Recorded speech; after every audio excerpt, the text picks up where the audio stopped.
Monkey Business! Hello Year 11. We're going to be... Oh, thank you Sydney. We're going to be looking here at a population and settlement case study, which is one of the pink cards in your revision guides, in your planners, and on the A4 ones you've got as well. This one is looking at an example of population management, where a government has tried to change the population in a certain way to make it more sustainable over a longer period of time. We're going to look at something that I'm sure you've looked at in lessons quite a lot, which is the China one-child policy. Why was population management needed? The reason population management was needed because in 1949 China only had a really relatively small population at about 540 million people, and families were encouraged to have lots of young children, lots of babies, because it meant that they would have a very strong army in China in the future. By 1970 the population had really started to increase and it had got up to 830 million, so nearly 300 more million people in a very short space of time. And China didn't have the responses to cope. They couldn't cope with that number of people. So they started a strategy which was called late, long, few. So people were having children later, they were having a longer gap between children, and they were therefore having fewer children. And that went from 1970 to 1979, and it was really successful. However, China felt that more steps were needed, and they needed to put in place the one-child policy. So in 1979, the one-child policy was introduced. Have you got that, Sydney? Well, I'm staggered. Do you mean to tell me that there's 1.3 billion people living in China? That's... Have you got your banana stuck?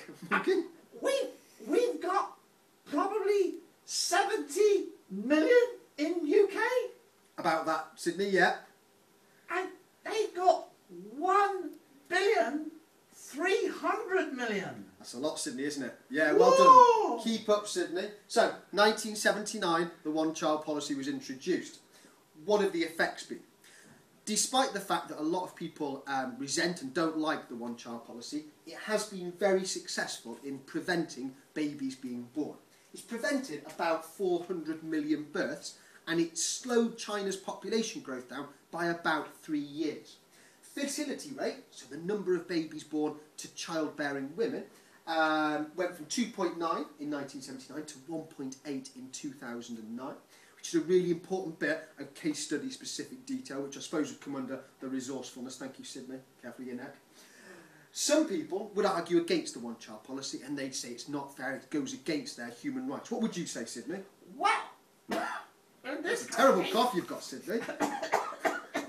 In this country, we don't have that sort of thing, do we? Because in some ways, in our country, our population is very different. Because it's like you, it's ageing. And it's also like Mr. Vav, Sydney, as well, which is old. Okay? Mr. Vav. Mr. Vav. Mr. He's Vav. so old, he was here when the Jurassic Park just started. You're quite right, Sydney. Well done. Calm down.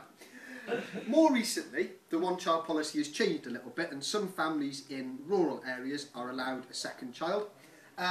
And still it becomes a topic that people disagree a lot over. Some people think it's really good, some people think it's really, really bad. But again, we come down to Sydney's favourite bit of all case studies, which is how sustainable is this one-child policy. Ready, Sydney? Yeah, good. Ready. The one-child policy has been very sustainable because it's reduced the population growth in China. If it wasn't for the one-child policy, China's population would have increased much faster, and it would be much bigger than the 1.3 billion it is today. So the country wouldn't have been able to look after its people. You're quite right, Sydney. Not enough resources for the people they would have had if they hadn't put the one-child policy in. So overall, very sustainable. Happy, Sydney? Yes. Good. Sort of. Why sort of? Well, it's a lot to learn, and I might not get it first time or second time, but by going back to it continually, I'll get it. You will, Sydney. Try and split it down into 3 or 4 points. Remember those 3 or 4 points, and then try and expand on those in the exam. Got it. Well done. Your population management case study is on the China one-child policy.